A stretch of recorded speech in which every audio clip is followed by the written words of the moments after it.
MBSB Bank antara bank yang menyediakan perkhidmatan fasiliti sokongan Akaun 2 pinjaman cagaran KWSP.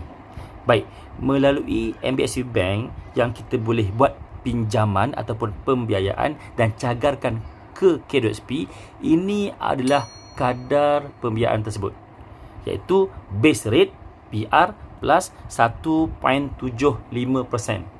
Okey, base rate ni, BR ni adalah berdasarkan OPR. Dan OPR sekarang ialah 2.75 mata.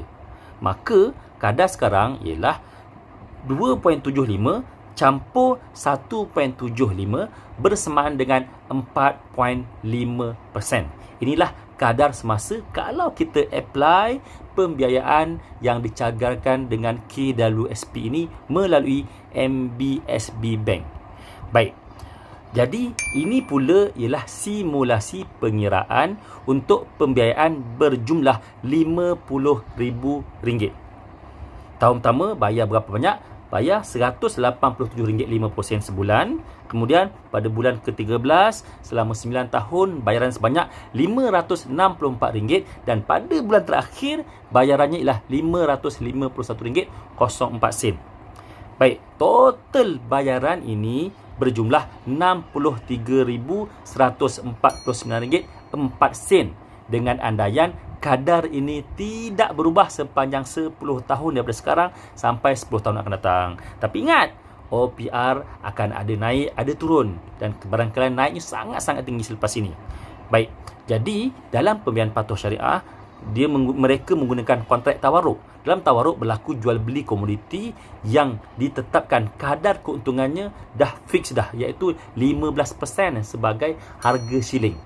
Jadi menggunakan kiraan 15% kadar untuk jual beli komoditi dalam tawaruk ini menjadikan total bayaran ialah RM98,891.76.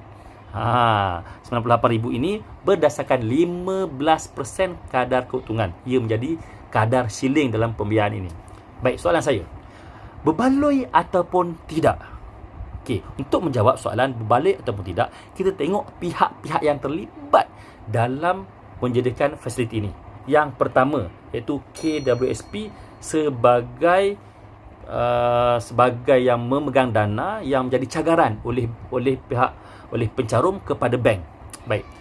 Okey, KWSP selamat sebab pencarum tak boleh keluarkan. Jadi wang dalam kantong KWSP tidak terusik, tidak boleh dikeluarkan sebagaimana sebelum ini. Jadi KWSP boleh menjana keuntungan. Maka dalam 10 tahun akan datang dapat bagi pulangan kepada pencarum-pencarum KWSP. Baik, itu yang pertama. Okey, pihak yang kedua siapa pula? Pihak yang kedua ialah MBSB Bank. Pihak yang menyediakan fasiliti pembiayaan tersebut kepada para pencarum KWSP. Baik, MBSP untung ke tak? Yes, untung juga. Sebab untung yang pertama, bila dia sediakan pembiayaan, of course akan ada keuntungan kepada pihak bank. Dan yang kedua, ada risiko tak? Hampir tidak ada risiko sebab kalau misal kata pencarum tadi tak bayar hutang, maka dia boleh ambil duit pencarum dalam akaun KWSP. Nampak tak? Dan dalam masa sama sebenarnya MBSB Bank ini pemegang sahamnya ialah KWSP. Nampak tak hubungan antara KWSP dengan MBSB? Baik, pihak yang ketiga. Pihak ketiga ialah rakyat. Kita semualah rakyat, pencarum KWSP ni yang bakal membuat pembiayaan tadi. Okey, baik. Adakah kita untung ataupun tidak? Baik, pertama, kita untung sebenarnya. Kita dapat buat hutang. Kita ada hutang banyak ni kan. Kita buat hutang daripada KWSP untuk bayar hutang-hutang sedia ada ni. Sebab kita susah ni. Kita tak ada duit. Kita nak mendesak ni konon-kononnya. Kita nak desak supaya dapat keluarkan KWSP sebab nak bayar hutang. Baik. So kita buat hutang baru untuk bayar hutang-hutang sedia ada. Hutang rumah, hutang kereta, hutang personal, hutang kredit kad dan sebagainya. Baik. Katakanlah akan datang berlaku lagi masalah hutang. Contoh kita dah berhutang dengan KWSP ni, berhutang dengan MBSB ni, kita ada pula masalah nak bayar hutang tu. Kan?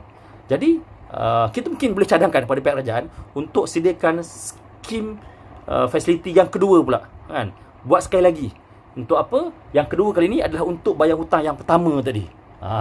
Nampak tak? Katakanlah yang kedua tadi pun bermasalah juga. Jangan risau, kita boleh minta lagi pada kerajaan supaya buat pula skim kali ketiga. Kali ketiga ni untuk apa? Untuk bayar hutang yang kali kedua tadi, untuk bayar hutang kali pertama. Okey, katalah bermasalah lagi lepas tu. Tak apa, kita minta lagi kerajaan supaya buat lagi, cagarkan lagi ke SP untuk buat yang kali keempat pula. Kali keempat itu adalah untuk bayar hutang yang kali ketiga tu. Dan hutang kali ketiga sebab nak bayar hutang kali kedua. Dan hutang kali kedua tadi nak bayar hutang yang pertama-tama tadi.